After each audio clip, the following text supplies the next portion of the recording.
ताज़ा तरीन सूरत हाल से आपको अपडेट करते चलें। ईरान के दारुल हुकूमत तेहरान में धमाकों की आवाज़ें सुनी गई हैं। तेहरान में धुएं के बादल उठते देखे गए हैं। इस्राएली वज़ीर दिफा ने इन हमलों की जिम्मेदारी कबूल की है। ये हमले ईरान पर इसराइल की जानिब से किए गए हैं और उनके वज़ीर दिफा का ये कहना है कि ईरान पर पेशगी हमला किया गया। ईरान की जानिब से ख़तरे के पेश नज़र ये हमला किया गया है। इसराइली फोर्सेस ने तेहरान पर 3 मकामात पर हमले किए हैं। शोहरा यूनिवर्सिटी पर मुतअद्दिद मिसाइल गिरे। ये फौरी तौर पर वाज़ेह नहीं हुआ कि इन मिसाइलों का हदफ क्या था, लेकिन ये हमला एक ऐसे वक्त में किया गया कि जब अमेरिका ने इस खित्ते में अपने लड़ाका तैयारों और जंगी साजो सामान और एक जंगी जहाज़ों का एक बड़ा बेड़ा जमा कर रखा है ताकि ईरान पर जोहरी प्रोग्राम के मामले पर मुआहदे के लिए दबाव डाला जा सके। ईरान के सरकारी टीवी ने रिपोर्ट किया कि तेहरान में लोगों ने धमाके की आवाज़ सुनी। इसी वक्त इसराइल के मुख्तलिफ हिस्सों में भी सायरन बज उठे हैं। इसराइली फौज ने कहा कि उसने अवाम को यह तैयारी देने के लिए पेशगी अलर्ट जारी किया है।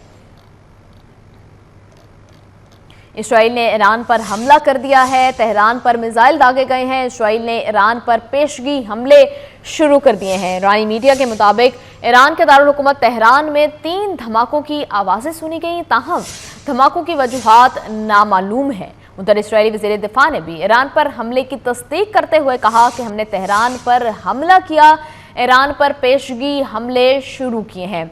ईरानी मीडिया का बताना है कि मुतअद्दिद मिसाइल तेहरान में यूनिवर्सिटी रोड और जमहूरी एरिया पर गिरे।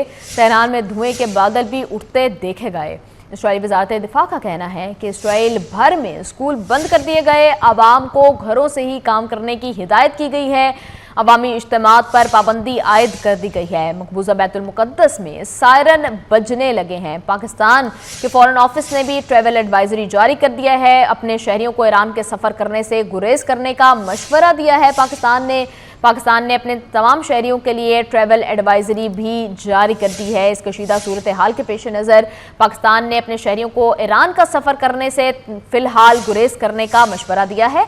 इसराइल ने अचानक ईरान पर हमला कर दिया है। ईरान के दारुल हुकूमत तेहरान में धमाकों की आवाज़ें सुनी गई। धमाकों के बाद धुएं के बादल उठते नजर आए। इसराइली वज़ीर दिफा के मुताबिक ईरान पर पेशगी हमला इसराइल की जानिब से किया गया है। ईरान एक तो ये कि डायरेक्ट मिसाइल्स वो फेंके इसराइल के ऊपर, जो पहले भी उन्होंने लास्ट टाइम भी किया, उसमें कुछ कामयाबी भी उनको मिली।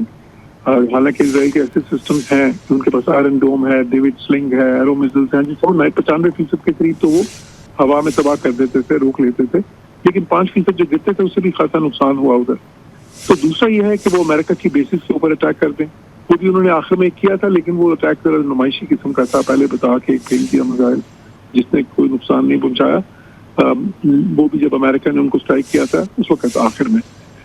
लेकिन अगर उन्होंने कुछ सीरियस किस्म की स्ट्राइक्स की अमेरिकन बेसिस पे, और अमेरिका की कोई 19-20 बेसिस हैं इस खत्ते में, बड़ी बड़ी बेसिस हैं, जो है ना नेवल बेस, मिसाल के तौर पर बहरीन में है, एयरफोर्स की बड़ी बेस कतर में है, और इस तरह बहुत सारी।